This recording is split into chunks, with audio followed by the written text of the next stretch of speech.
আমি Facebook scroll করছিলাম, সামনে আমার একটা নিউজ আসে, যেটা ছিল হচ্ছে ওই যে সেলিব্রিটি ক্রিকেট লিগ নিয়ে, যেখানে একটা সলিসিটার ওদেরকে একটা নোটিশ দিছে এই অশ্লীলতার কারণে, সবাই জানে যেটা। সো এই বিষয়টা হচ্ছে কি দিয়ে, যে এই পোস্টটা শেয়ার দিছে ও কিন্তু একজন সেলিব্রিটি। সো মজার বিষয়টা হচ্ছে ও কিন্তু আমার favourite person, because I love নটি গার্ল। আমার যে ফেভারিট সেলিব্রিটি, মানে যে পোস্টটা শেয়ার করছে, উনি কিন্তু ওই ক্রিকেট লিগে নাই।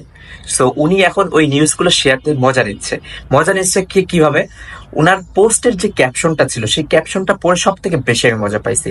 ওনার ক্যাপশনটা ছিল লাইক, আরে ভাই ওনারা তো জাস্ট একটু দেখাচ্ছিল, ভাইরাল হওয়ার জন্য দেখাচ্ছিল, তোমরা দেখতা, তোমরা এমন কেন করো, ভাল লাগে না। এইরকম পোস্ট লিখে উনি এটা শেয়ার দিয়েছে, যেটা দেখে আমার খুবই মজা লাগছে। That's why I am just share with you guys. So মজার বিষয়টা হচ্ছে কি জানেন, এই সেলিব্রিটি ক্রিকেট লিগে যদি উনি যাইতো, তাহলে ওরা যতটুকু করছে ওর থেকে 10 গুণ বেশি অশ্লীলতা করতো। বাট যেহেতু সে নাই, তাই এখন তাদের নিউজগুলা নিয়ে সে মজা নিচ্ছে। ওই যে বাংলা ভাষায় একটা কথা আছে না, আঙুর ফল না খাইতে পারলে টক।